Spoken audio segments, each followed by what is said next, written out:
It is a time of celebration. We hear all about Beef Empire Days. Our cattle battle introduces us to Speckled Park cattle. We've got markets, news, sale reports, crew. Let's ranch it up. Good day, everyone, and thanks for riding with us as we ranch it up. I'm Jeff Tigger Erhardt. Tigger. A big thank you goes out to our Ranch It Up lineup, Westway Feed Products, Cattleman U and Cattleman U Live, Neogen, Allied Genetic Resources, LivestockMarket.com, EquineMarket.com, RFD TV, the Cowboy Channel, and Wrangler. Cow Country News, you know, the cow stuff.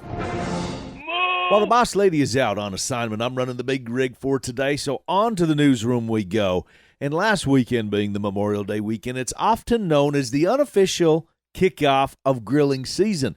And even with the push to more plant-based proteins, beef, pork, and chicken are still in high demand, even as inflation draws concerns about a possible drop in domestic demand.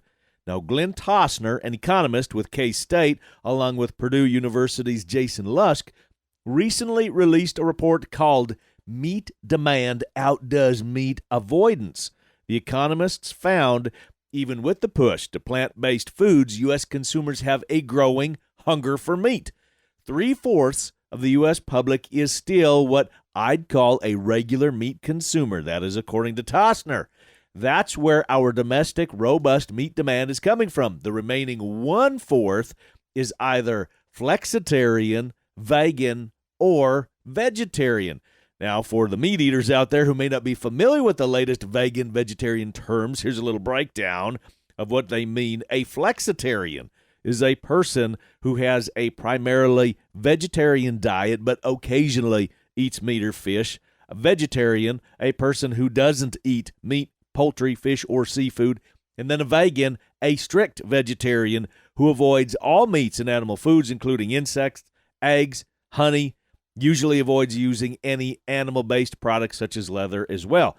Now, while there is an ongoing buzz about more people opting for less meat, the data tells a different story. Tosner and Lusk found in 2021, Americans wanted to consume 31% more beef, 24% more pork, and 40% more chicken than they did 2 decades prior. Congratulations, crew.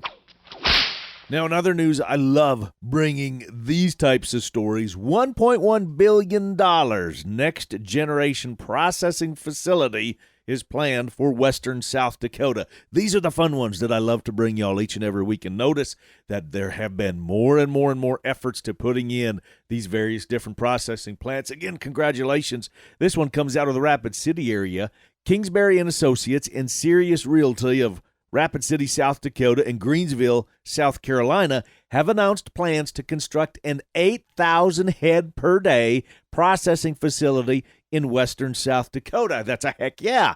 The 1 million square foot facility will process beef and include a specialty bison line. The companies are currently in the research and development phase of the project. According to Megan Kingsbury, the president and managing partner who is spearheading the project, she says, "Our aim is to restore competition in American meat processing." She says, "I'm 5th-generation producer from western South Dakota, and I know how difficult it is right now for us as producers to be profitable." She says, "I want to fix that. We want to compete with the big 4 meatpacking giants and be that all-important second bidder in the cash market." I'm loving how this is going.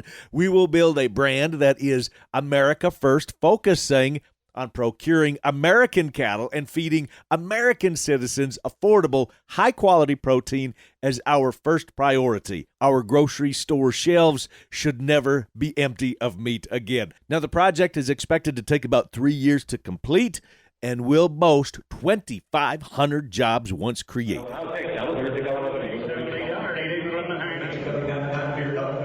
Today's Weigh 'em Up Sale Barn Report starts out in 5 States Livestock Auction in Clayton, New Mexico.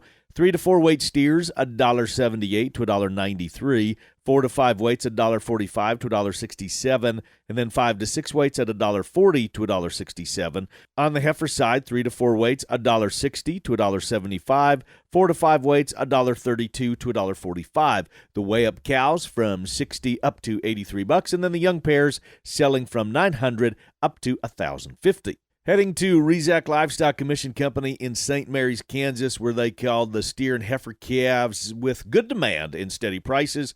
The feeder steers and heifers, they said, sold steady to $3 higher. Weigh-up cows and bulls sold steady. Starting out with the steers, 745 weight steers, blacks and black-white faces at $1.60.35.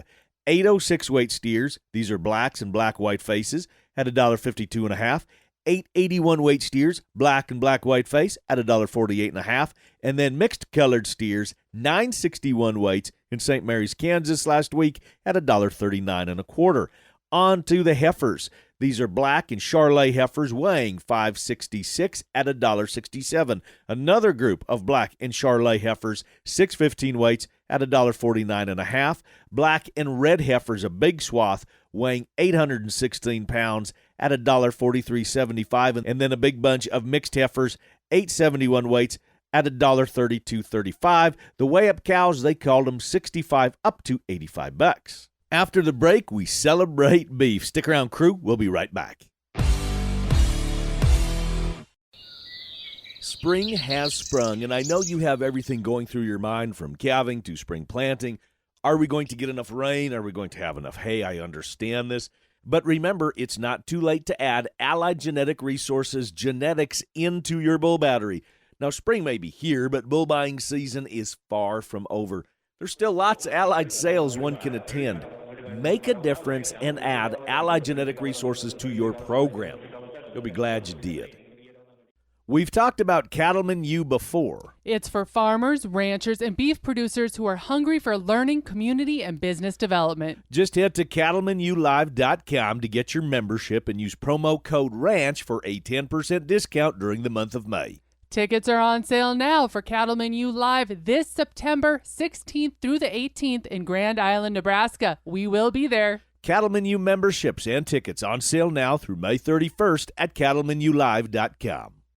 Every week we hear from one of our great partners with updates, info, schedules, reports, and everything in between when it comes to buying and selling livestock and hay online and private treaty. Livestockmarket.com. On Facebook, too. Crew, it's super easy to get a hold of the Boss Lady and I, and we want to hear any beef that you may have, or maybe just let us know what's happening out there in cow country. 707-RANCH-20 is the hotline. Leave us a voicemail or fire us a text. 707-RANCH-20.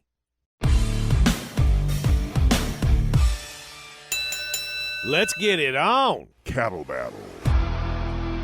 It's a celebration of tradition, of a way of life, of camaraderie, being stewards of the land. The 54th annual Beef Empire Days happening as we speak, June 3rd through the 12th in Garden City, Kansas. The mission of the Beef Empire Days, well, it's pretty simple. To celebrate. Executive Director Bonita McClure joins us. Beef Empire Days is a 10-day festival that celebrates the beef industry and its impact on our communities.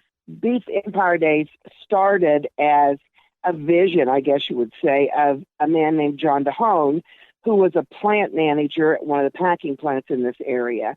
He and a man named Earl Brookover, who virtually broke open the feedlot business in the United States, period, got together and decided that there should be something that would encourage the production and the quality of beef cattle and to educate the community about the business itself. And so that's where the organization formed. Then it turned into a festival. We have a certain number of events that are industry related. Like, for example, feed yards bring in live cattle to be judged, and then they go on to the carcass contest to select the best carcasses. And there we're looking for correlation between what you see in the live animal to what actually ends up on your plate as a steak. I'm looking at the calendar of events, and there is a lot that is going on in 10 days. Well, we have a ranch rodeo, which highlights the skills that cowboys and cowgirls use on the ranches and in feed yards.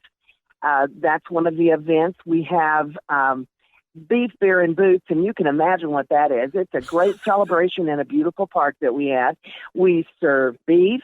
There is a grill master cook-off. We have a beer garden, and we have live music through the afternoon, and then we have a band that kicks it off in the evening. And all of this is free admission for the community to come and help us celebrate. Then on Sunday is what we call feedlot and sponsors riding and roping. It's basically... It's kind of a big team roping and barrel racing, right? But these are people who work in feed yards, and they're sponsored by the feed yard they work for, and show the skills that they use all the time. You would be amazed at, we have some top cowboys and cowgirls in this area, and they're competing for prize money and for saddles. And it's a great event, and all of those events are free. The public is invited to come and enjoy them all with us. And the last weekend is our big weekend. That's where we have our parade.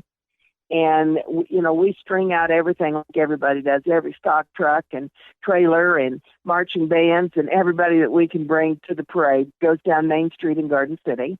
And immediately following that is what we call chuck wagons in the park. Now what it is a community feed, and it won't surprise you to know that we serve high-quality beef at our cook-off. We get a lovely plate of beef tri-tips that are cooked right outside where you can get the aroma and everybody knows what's happening, and a plate with all the fixings, and that happens in our park for like $2 a plate.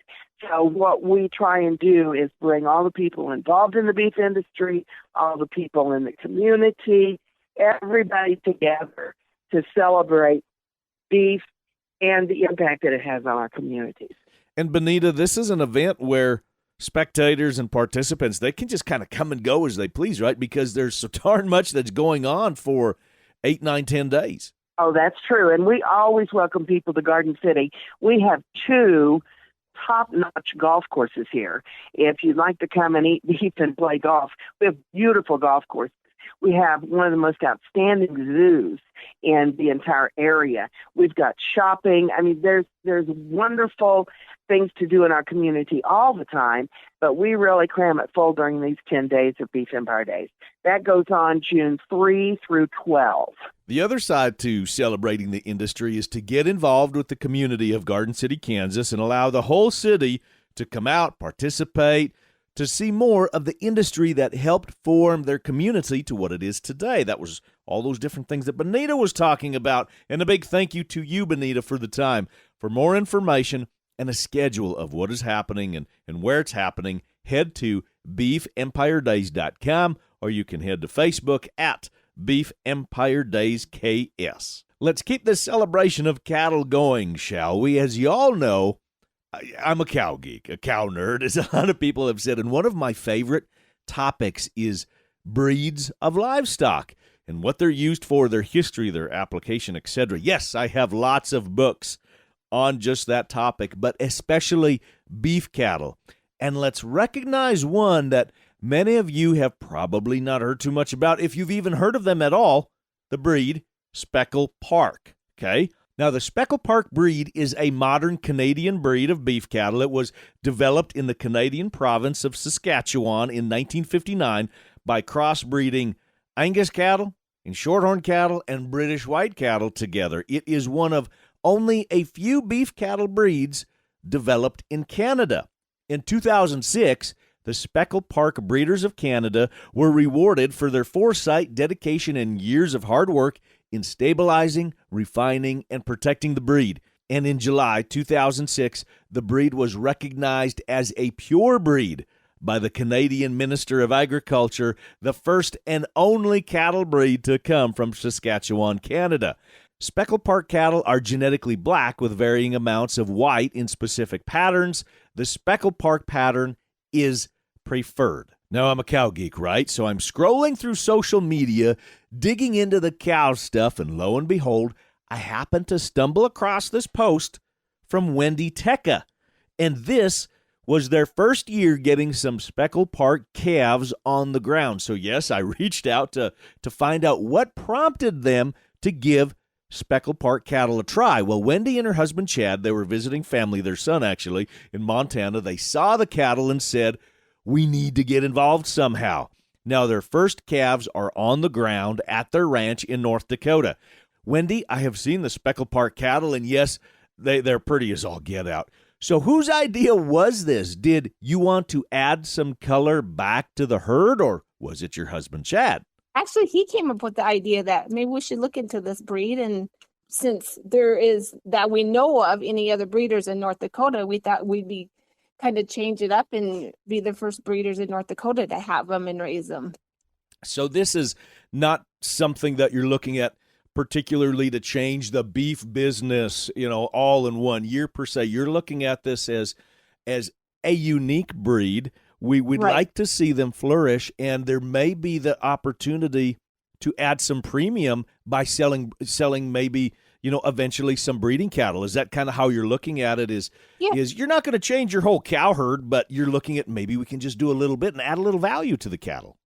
Right. Yeah, that's what we were looking at when we started checking them out, and, get more people aware of the breed because they're becoming more and more in the United States right now. So we thought, why not give it a shot and see what we could come up with? So were you looking to do something different, or was it just by coincidence that you're visiting your son and you just docking as families do, and you saw the cattle and you and Chad went, I wonder, maybe we should think about this a little bit. Right. Yeah, we just by coincidence, just by looking at our son's cattle up there in Montana. For more information on Speckled Park cattle, head to various groups on Facebook like Speckle Park USA and the Canadian Speckle Park Breeders and the two associations. You can go to AmericanSpecklePark.com and CanadianSpecklePark.ca. Thank you, Wendy and Chad, and good luck on your new adventure. If you want to highlight your operation or your breed or what you're doing, why you're doing it, share your story, reach out to us,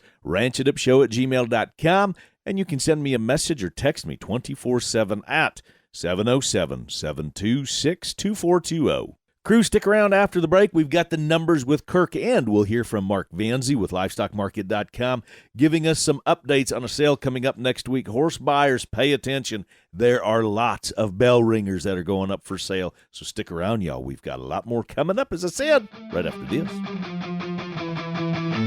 Want to add just a little bit of spice to your event, your customer appreciation supper, your banquet, your meeting? Oh, yeah. Well, bring in us. Bec and I as your keynote speakers, hosts, MCs, a host couple. We'll make them laugh, even cry tears of joy. Call us today.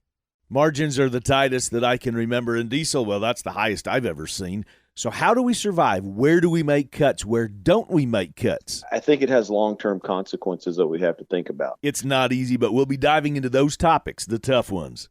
Lots of you have asked that we cover this one, and we're happy to oblige. Over the next several weeks, we'll be hearing from our big three. That's RCAF USA, the USCA, and NCBA, each getting to share their thoughts of the current cattle environment, good, bad, and ugly. A couple of buzzwords flying around the industry lately. Regenerative Ag, not new, but maybe new to you. What is regenerative ag? How does it work? Can I use it? Does it make a difference? We answer all that in the weeks to come right here on the Ranch It Up Radio Show. Agriculture is making a comeback and giving the next generation a foundation that, honestly, they never expected, connecting the past and the future. Just a few of the stories and features that we're working on right here on the Ranch It Up Radio Show.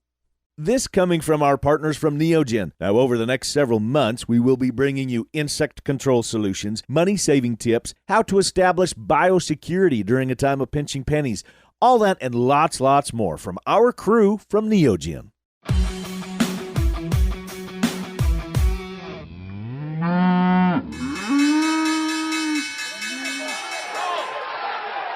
Welcome back, everyone. Thanks for staying with us. Kirk Donsbach, StoneX Financial Incorporated. A reminder, if you're not getting his newsletter, it is free. Just text the word cattle, CATTLE, to 33777. Kirk, my friend, thanks for being with us. And the numbers time, what's going on? It's so great to be back with you, Tigger. So as of Friday, May 27th, and keep in mind this would be post generally thought of bearish cattle on feed the prior week. But as of May 27th, August feeders closed 165.80. That's up $1.85.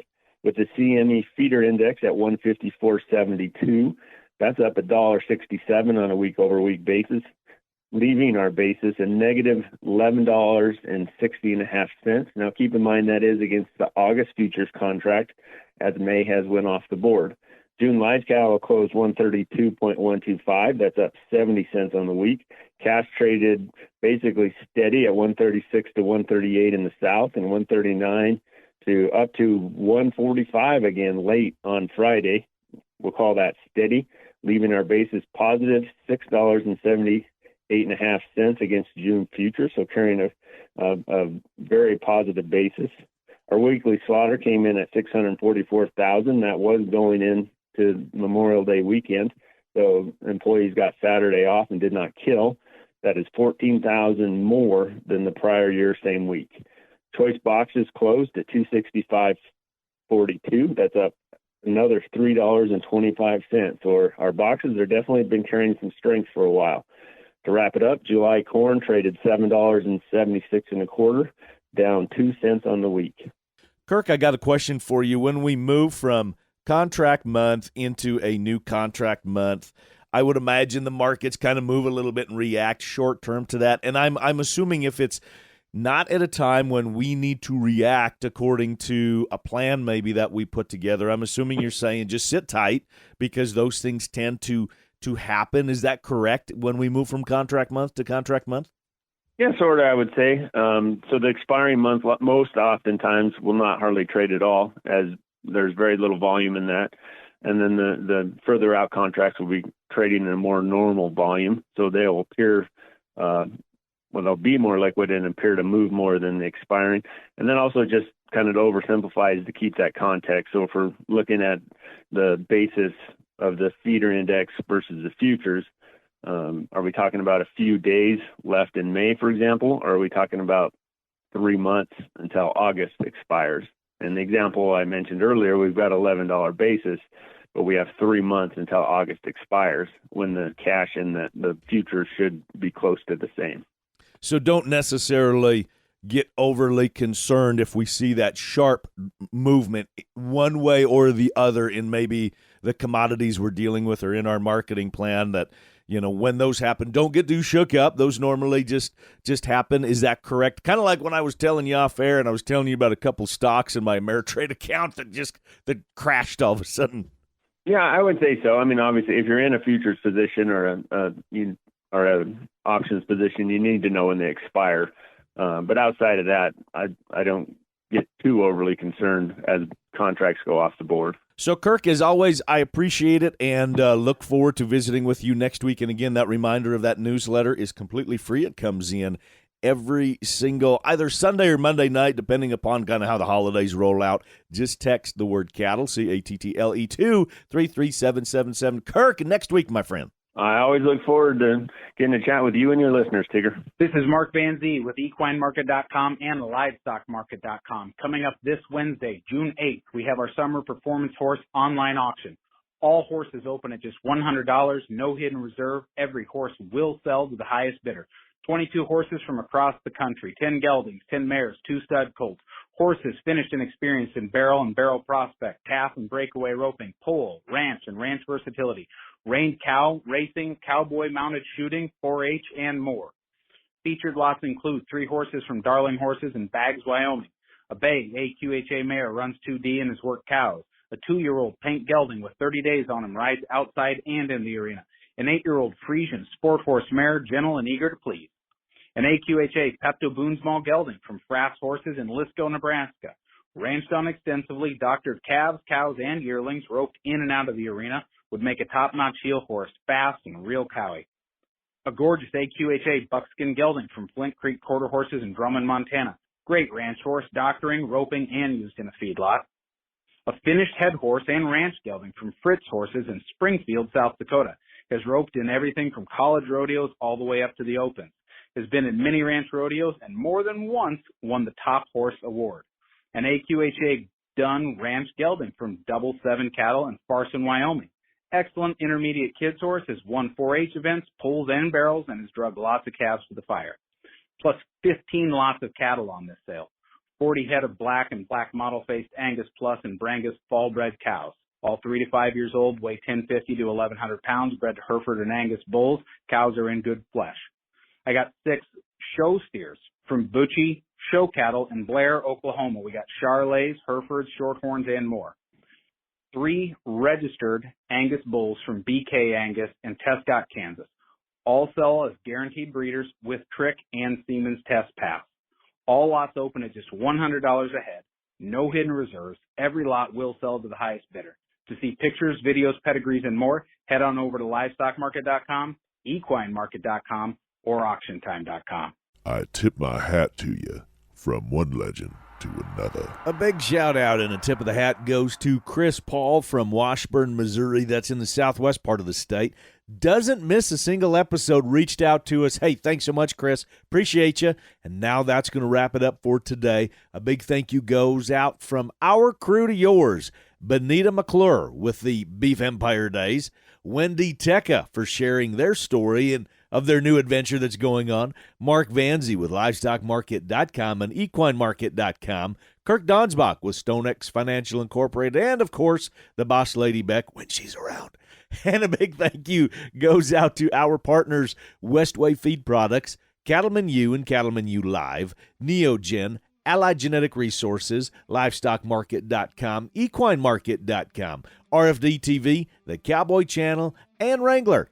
And crew, so glad y'all came with us one more time as we ranch it up. Be sure to like and follow us on Facebook at Ranch It Up Show. We've got a lot of information that goes out in between posting our shows, so be sure to check our Facebook pages often. Spread the good word and join us again next time where it's always Tigger approved. Stay ranchy and ranch it up.